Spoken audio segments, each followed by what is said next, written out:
Hi everyone, welcome back to Atrium Research's YouTube channel. Today I have the pleasure of interviewing Gordon Robb, the CEO of ESGold Corp, which trades on the CSE under the symbol ESAU and on the OTC under the symbol ESAUF. We recently initiated coverage on ESGold back in January and have a buy rating and a $1.30 per share target price on the company.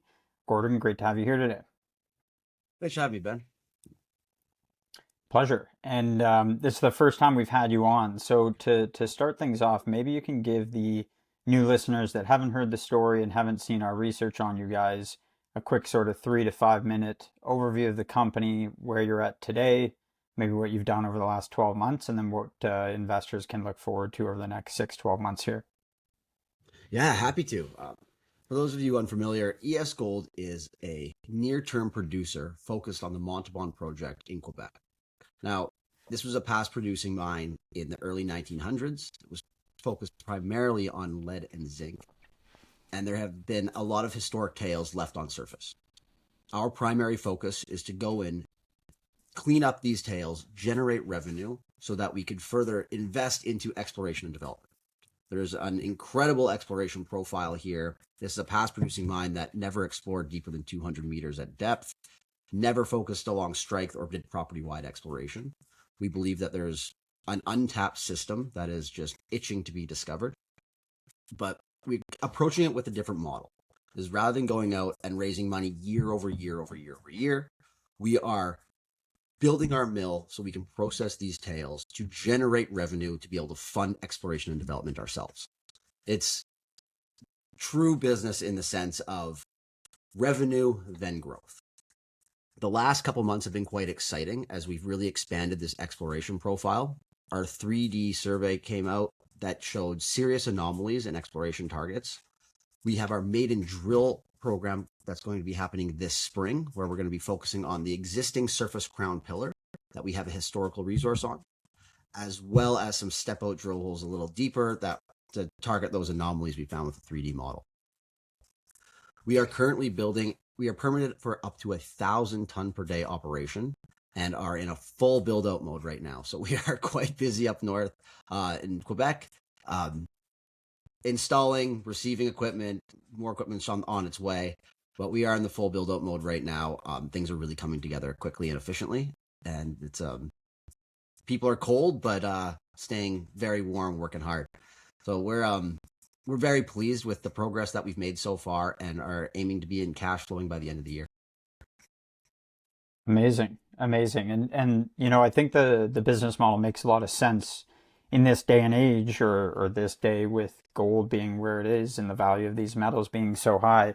You guys can actually take advantage of those prices, right? It's And it's yeah, I something was people just going bring to up finish often, right? saying, yeah, exactly. And on the exploration side of things and even the development side of things, a lot of those companies that are in the marketplace right now are not going to take part in this bull market in the metals prices, whereas you guys are able to leverage this. So maybe with that, can you update investors on the current stage of the construction, where you're at with the mill and all the infrastructure and whatnot that needs to go into that, and then leading into, you mentioned cash flow by the end of the year. So when would production and some material movement begin?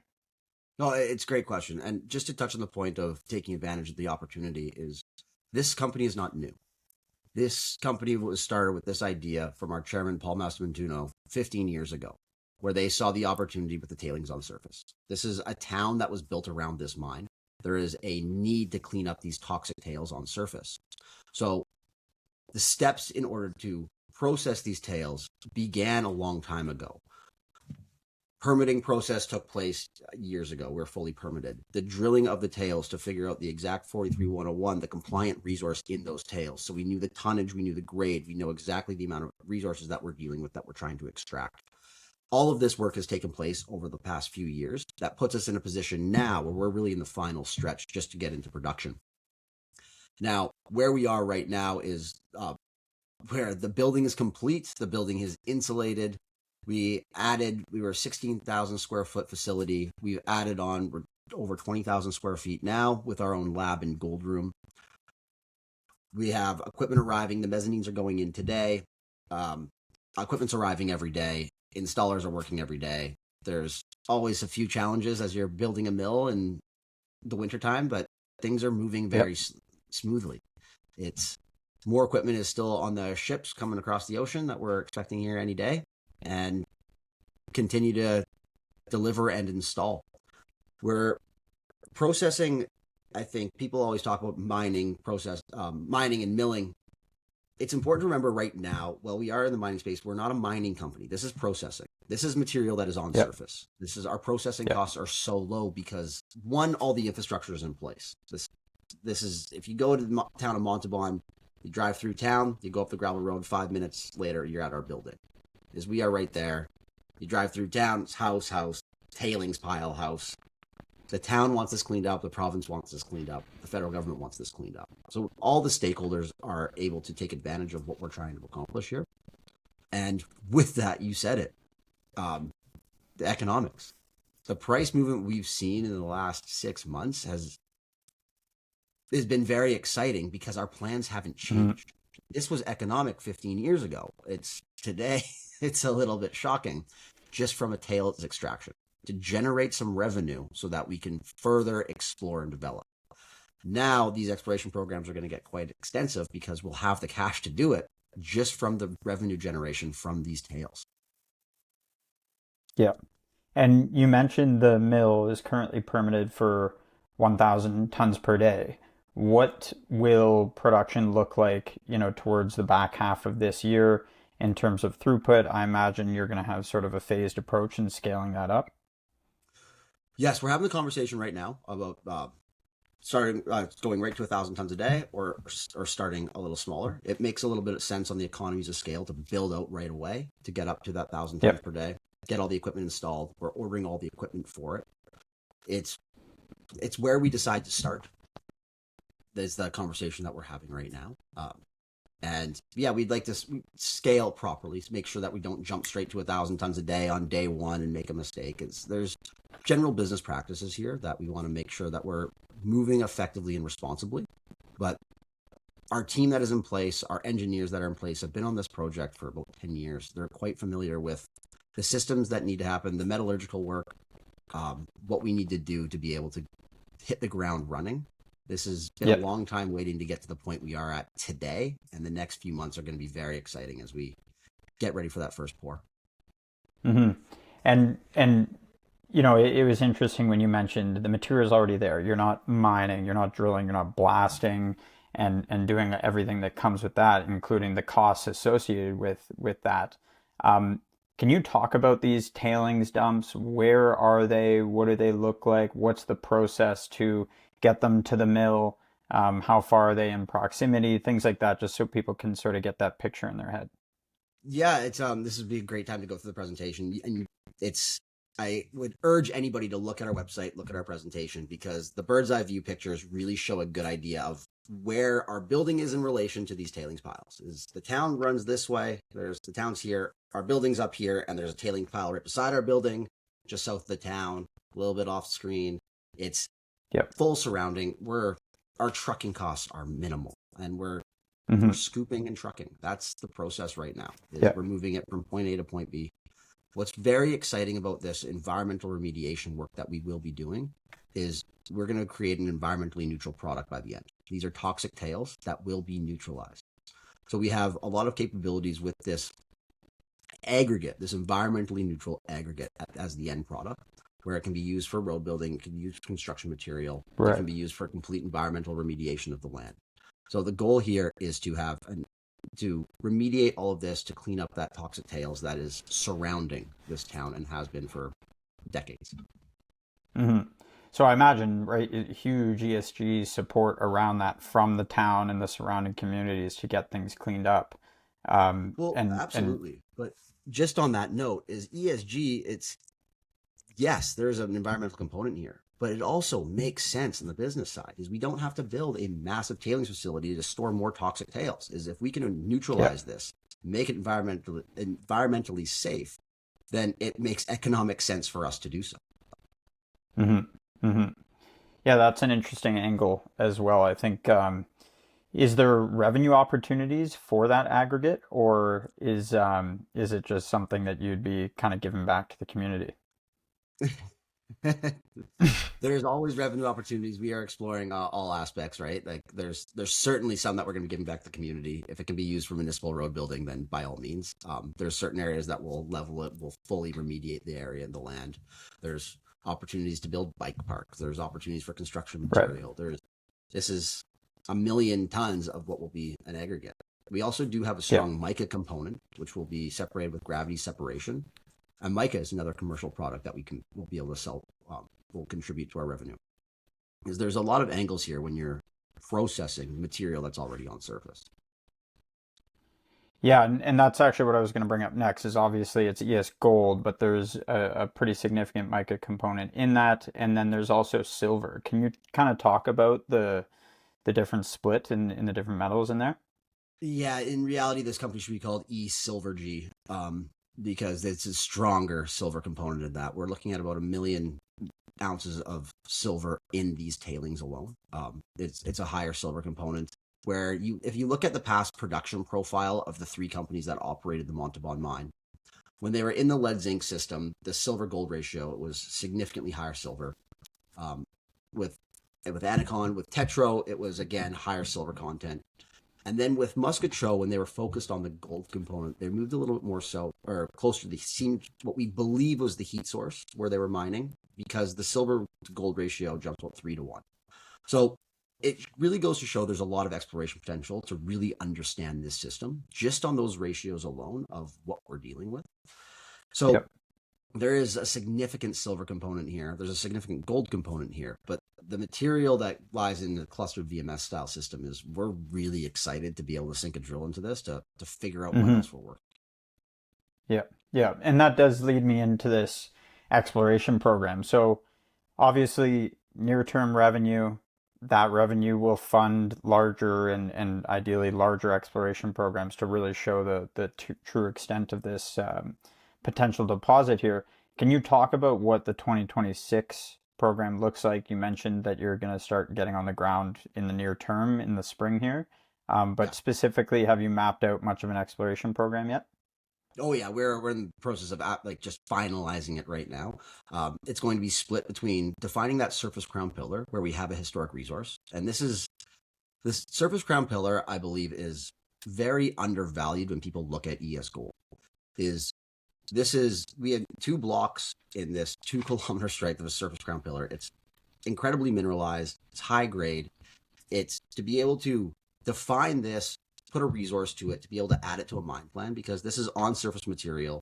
We've had engineering reports done on it, mining engineering of how we'd go about it. It's We would like to be able to put that surface crown pillar through the mill as soon as the tailings are done, and this is high grade material. Right. That extends our mine life right away from 3 years out until 5.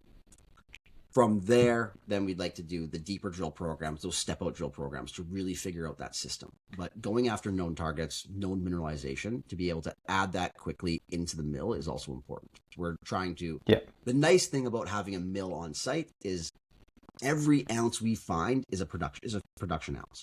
We're not Yeah. drilling this to build out a resource to justify the infrastructure in the mill. As the mill's there, the mill's spinning. It's our goal to continue to keep it spinning. So Yeah.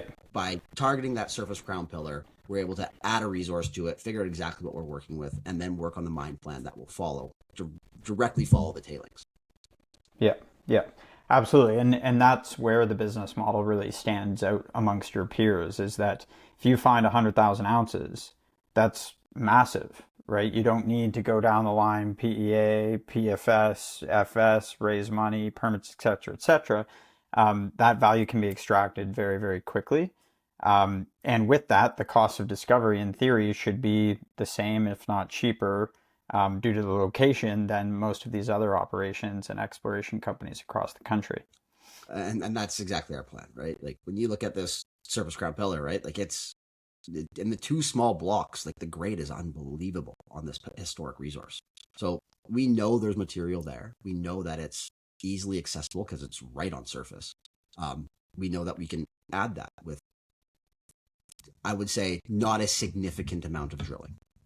right? Yep. If we can prove it's there, okay, we can add it to resource. Okay, we can put it into the mine plan, and then all of a sudden we move from tailings reprocessing at a lower grade to high grade mining that is on surface. Again, keeping costs low, but again, funding it ourselves from the revenue generated from cleaning up toxic tails. Is it just it's a Yep. win-win-win for everyone. Yeah, yeah, and with that, I guess, can you talk about the location of site? It's pretty unique as well compared to your peers. Obviously, Yeah. surrounded by pretty good infrastructure. I had the privilege of working in northern BC for the last few years, and well, I love British Columbia, and the mineralized potential of the province is it can be quite remote, and that puts up infrastructure costs. It's just there's a lot that goes with it. Uh, with when I went to Montauban for the first time, I flew into Montreal and I was on site in under 2 hours from the airport. We are 80 kilometers west of Quebec City. We are a 2 hour drive from the airport in Montreal. It is unbelievably centralized. Is you could work a 9 to 5 job at the mine and live in Quebec City. So the infrastructure advantage that we have, the access that we have availability to, is just it's unparalleled. We're very fortunate for a lot of the circumstances that the Hmm. past producing Montauban mine has given us. Is one, the material is already on surface. Two, it's incredibly accessible, and the community surrounding it. We're not talking 50 kilometers away. We're talking literally in the backyard. So people Yep. are very incentivized to get this cleaned up. And this was an old mining town. They want to see this up and running again. Yep. Yep.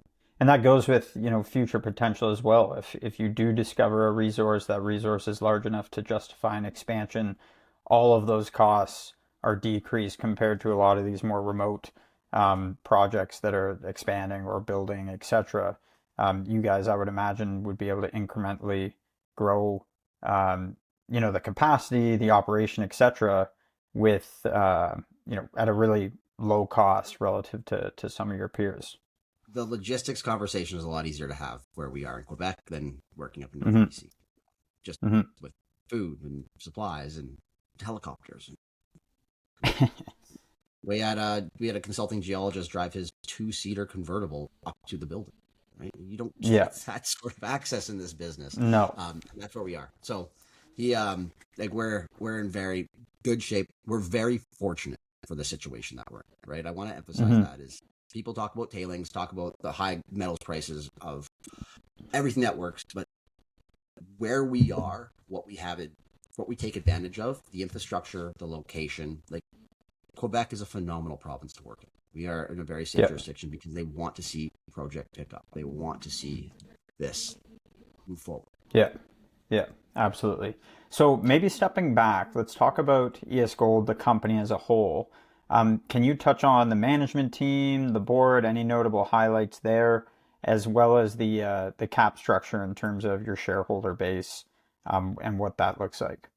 Yeah, like our management team is quite experienced in this project. Like I mentioned, Paul Maspantuno, who's our COO and founder and chairman, he's been on this project for the last 15 years. It's been through a few different iterations. It was a private co for a long time, trying to make this work. With that, he had the same consulting geologist that we've been using. So they've been very experienced with this. Claude Duplessis, Emile St. Jean, who is the engineer, again, has been on this process, helped Paul come up with the idea of how they would process the tails. They're quite familiar. They're very familiar with this because they've been on site for 10 years. Hmm. Peter Espig joined the board, who has been a tremendous asset, uh, running Nicola Mining with his past experience in this space. Again, revenue generating company. Yep. He's been a tremendous asset. And then Andre Giote, who is a world renowned geologist, has been able to advise, and his motivations is the discovery. He said to me, he said, I've had 6 discoveries and I don't count a discovery until it goes into production, which is just the coolest thing a geologist can say. And he wants this to be number 7. And he truly believes Wow. it. So he's very Yep. excited about the potential here. He's very excited about the exploration profile. He wants to turn this into a generational mine life to be able to start pulling rocks on the ground rather than just doing tailings. So Hmm. we're in very good hands with the team that we have, and we're continuing to add to this team as we see fit because we're growing rapidly. We are moving very fast, putting the right people in place to make sure that this job gets done. Yep. And I guess building on that in terms of the shareholder base, what does that look like? Management, institutions, so on.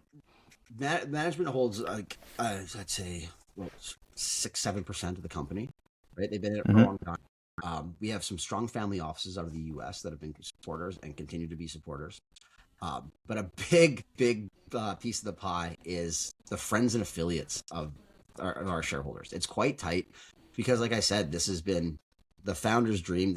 He took this to his friends and family, and it is predominantly held by friends and family out of Montreal. So I had Right. the privilege when I was brought on as CEO of sitting down, having dinner with these individuals, and they are people that want to see this up and running. They believe in the dream. They have for a long time. They've been Hmm. in this stock for a lot of years, and they're very committed to seeing it be successful.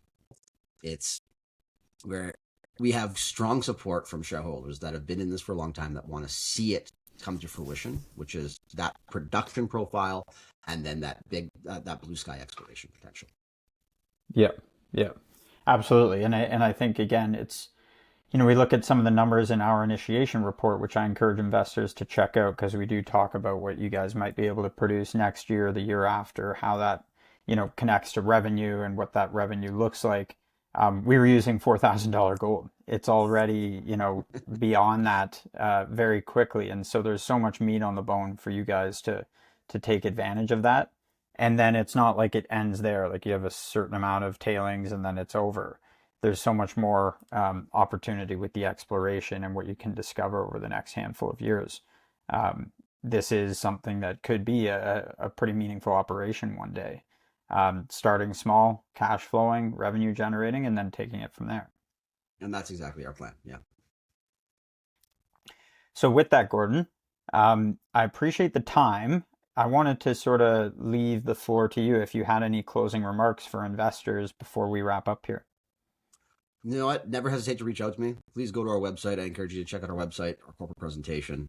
If you have any questions, our team here is more than willing to talk to anybody about the questions they may have. What we're doing here is unique, right? We're breaking away from the traditional raise, drill, raise, drill, raise, drill, and Yep. hopefully seeing like where the goal here is to turn rocks into dollars as quickly and efficiently as possible. So Hmm. Hmm. I understand that this is different than a lot of the junior mining companies out there. So I would encourage anybody to reach out. But also, Yep. if you don't want to reach out, pay attention because 2026 is going to be a very exciting year for ESGold.